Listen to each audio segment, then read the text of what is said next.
And what I've come to the conclusion is the speed of the team is determined by the speed of the leader, right? So if you want to build a company where you get really great results, you've got to be a good example, right? You got to set that example of the type of person. I tell people, if you want to attract tens, people who quote unquote are tens, then you got to be a 10. You can't go out and recruit amazing talent if you're not there, right? Because you need to be able to garner respect. You've got to have some degree of a value gap that you bring benefit to the people that you're leading. So they got to see that, integrity, character, work ethic. Those are all the things that I think are worthy of a leader that, creates a following. Welcome to Grow Think Tank. This is the one and only place where you will get insight from the founders and the CEOs of the fastest growing privately held companies. I am the host. My name is Gene Hammett. I help leaders and their teams navigate the defining moments of their growth. Are you ready to grow? Becoming a leader worth following is something that you should aspire to, because when you have people that are willing to follow you and really engage and inspire by what's going on around you, then you have the chance to create more leaders, not just more followers. And that's what we talk about today. Being a leader worth following means you want to lead by example. You want to truly become someone that can connect and engage the culture of the business. And that's what leadership is all about. We here focus on fast growth leaders from the Inc. 5000. Today we have the co-founder of Thrive Capital Management, and we have David Bezar. And David really does go into the heart of what does it mean to be a leader worth following. He actually tells a story about how he came to this point, the turning point and the inflection that he had to go through when he was told, you're really not that good of a leader. In fact, I think they said you're a bad leader and that you should lead the company. That story and much, much more inside this episode of Grow Think Tank. Now, if you're curious about where to go next as a leader, make sure you check out some of the free content we have at genehammett.com. But most of all, if you know exactly what you want to be an extraordinary leader because you know that will pay off for your business, then let's have a chat. I'd love to get to know you, to serve you, to help you get more clear about what that next step is, what the blind spot is that's holding you back, and really help you understand the bottlenecks in your business so that you can remove them. My name is Gene Hammett. Just go to genehammett.com, go to start your journey. We can have a chat. I can help you with your business. We can get to know each other, and I look forward to it. Now, here's the interview with David. Hey, David, how are you? I'm doing fantastic. How about yourself? I am fantastic as well. This is going to be a great interview. I've already let our audience know a little bit about you in the intro, but I'd love for you to tell us about the company. So what is and who is Thrive Capital Management? Yeah, so we're a independent registered investment advisory firm. We're an SEC registered investment advisory firm. We're based here in the suburbs of Philadelphia, Pennsylvania. We've got 5 offices throughout the suburbs. Soon to hope, looking at an office down in South Florida, which will be the one that I'm most interested in being at most frequently. But yeah, we're kind of a unique boutique firm that specializes in retirement income planning.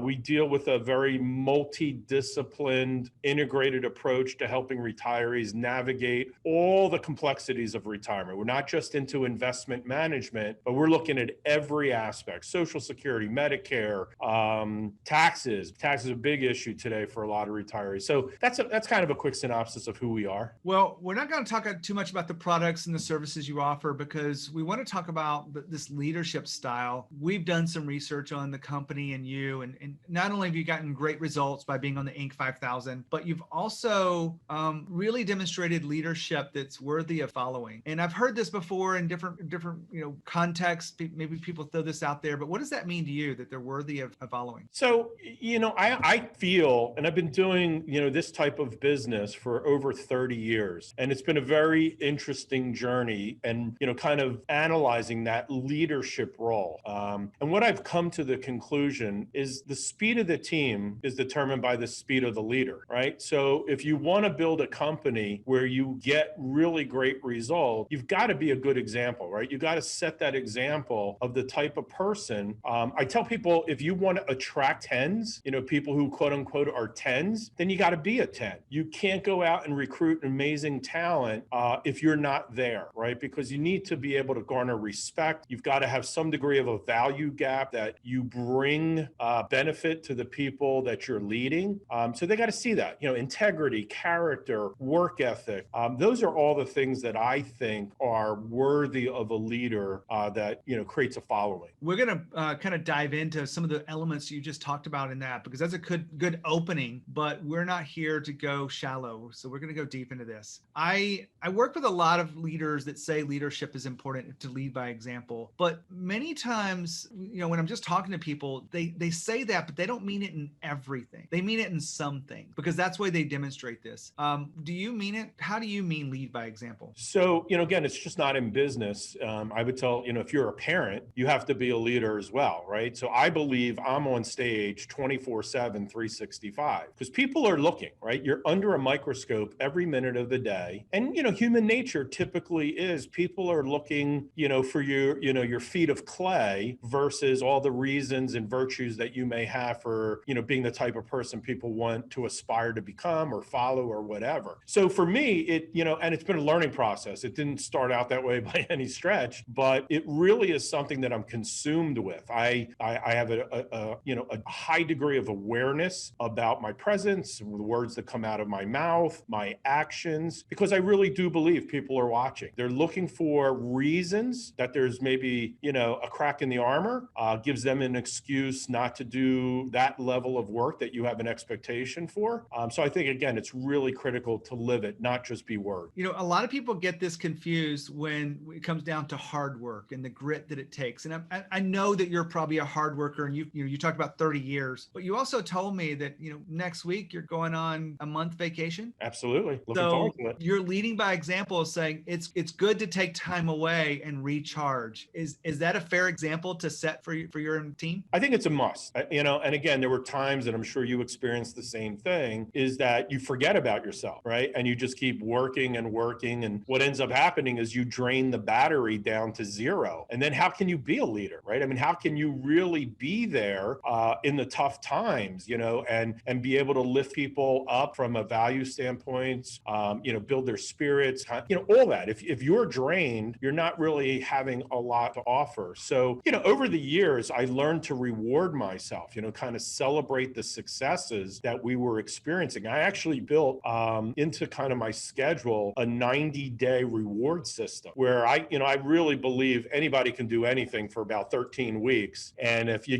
just kind of lay it all on the line over that period of time, then go rejoice in those wins, go get that battery recharged. And, I think that allows you to continue to play at a high level. Now, hold on. David just talked about draining the battery to zero. This is not good. Even just those words, draining it to zero, just doesn't sit well with any leader I know. But we do it all the time. We push ourselves and we don't really take the time to be intentional about taking care of ourselves. I want to make sure you understand that your job is not just to get the work done, but you've got to manage your energy. You've got to be very intentional about where you are needing the most energy, bringing your best self to work, bringing your best self to the people that are most important to yourself. I am not the kind of person that says you should do the work until you fall over dead, because I think that doesn't create the kind of leadership that allows you to move your employees and inspire them beyond just, getting the work done. You want to make sure that you are tuning in to the energy that's going on inside yourself and inside the organization, and make sure you manage that appropriately so that you become the leader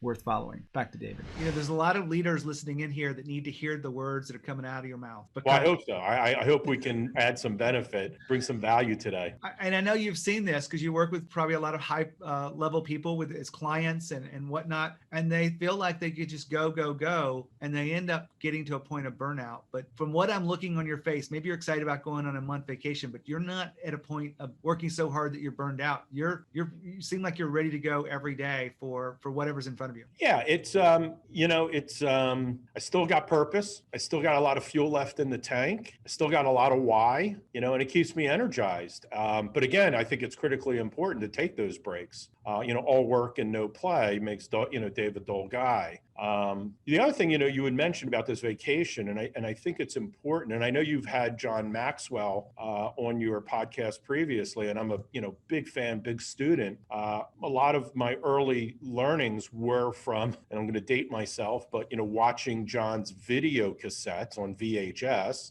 But I'll tell you, I wore those things out. I watched them over and over and over, and I feel almost through a bit of osmosis, I kind of learned the process of becoming a leader. And the fact that, I'm taking my family away for a month, John always said, you're not really a leader until you develop leaders around you. So if you work with that goal in mind, it really does afford you the ability to create a business or create a life that's pretty much self-managed.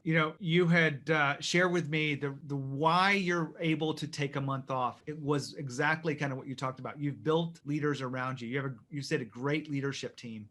Tell me a little bit about how you've been able to do that. So I think it was two stages, right? So one was where I would constantly spend time. Every Monday morning, we would have a team meeting, and we're real big on team. Like everybody has a seat at the table. Everybody's got a voice.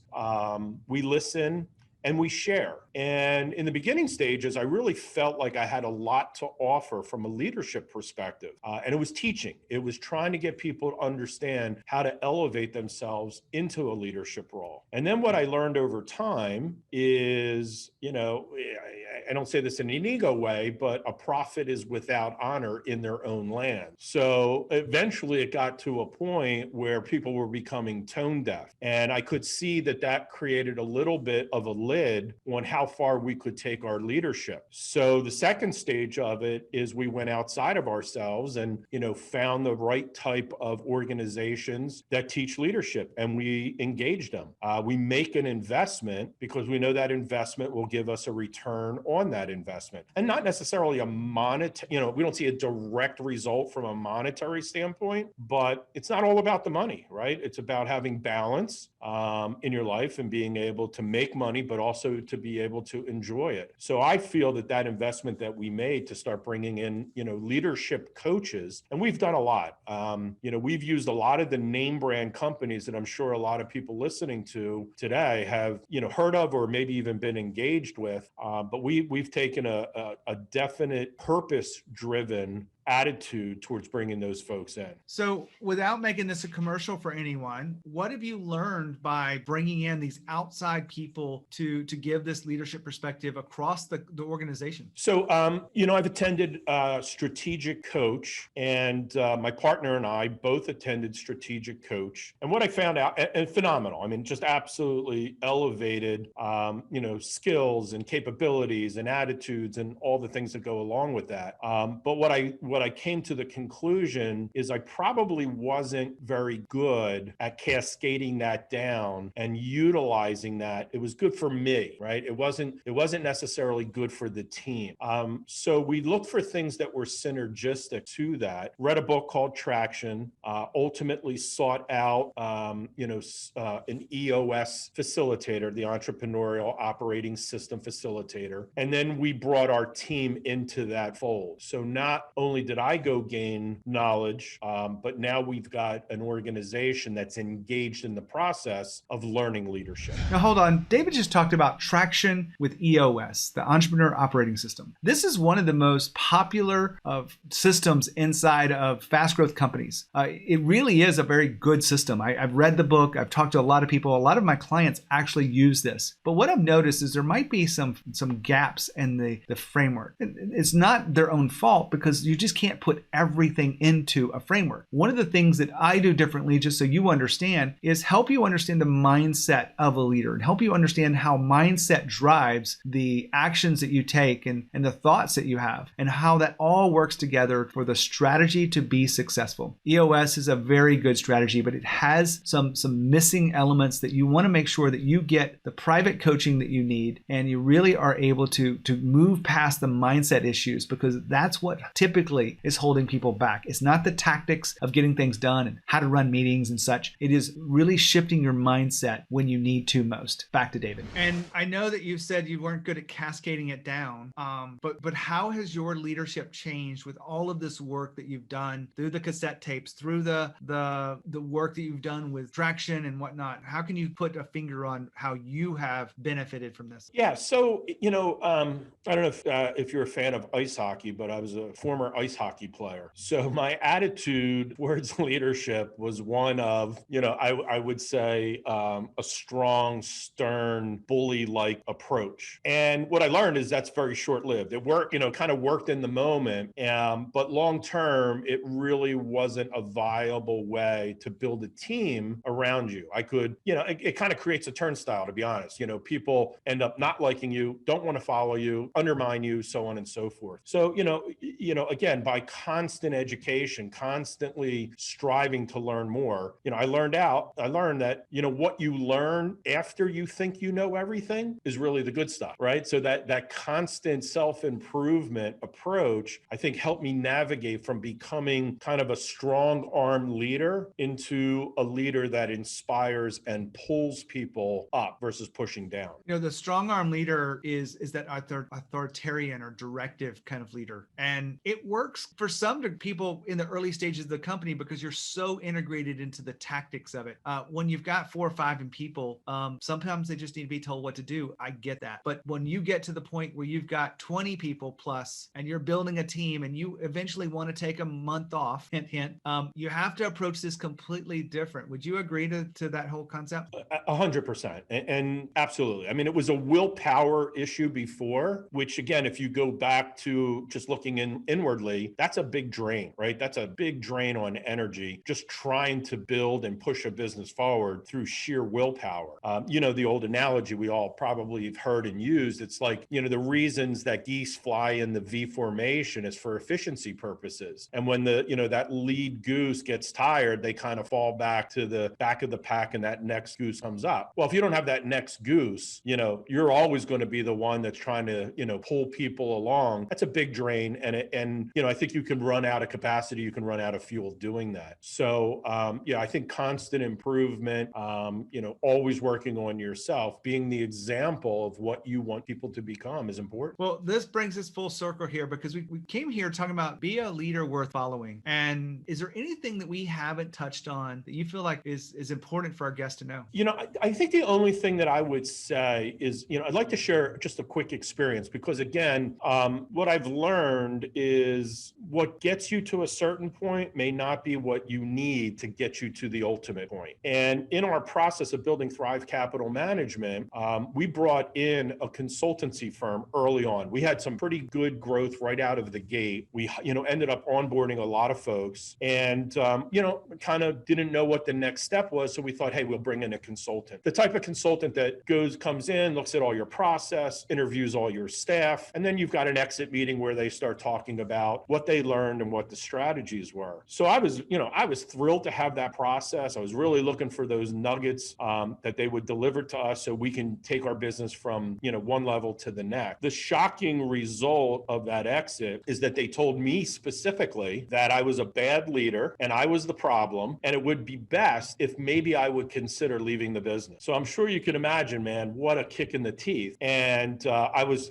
shocked. I just could not believe, number one, that my staff, my team would ever, talk badly about me. And then number two is that now I'm at this kind of fork in the road situation. So that's what, so I had to do some, kind of introspection and try to figure out what was the next play. I could get really upset. I could become a tyrant. I could go fire a bunch of people, or, and this is the real difficult thing for a lot of people, is I could change, right? It gave me an opportunity to recognize something wasn't right. And I had that decision to make and I could tilt either way. And what I did is I ended up tilting towards the purpose of change. I put my ego aside. I sucked it up. I didn't hold a grudge. I actually met with different people and learned what their perception of me was, why they felt that way, what was that I was specifically doing, so on and so forth. And I took that experience as a learning experience. And quite frankly, I really think that number one, changed me as a person. I'm much more humble. I'm not egocentric. I'm other-centric now. And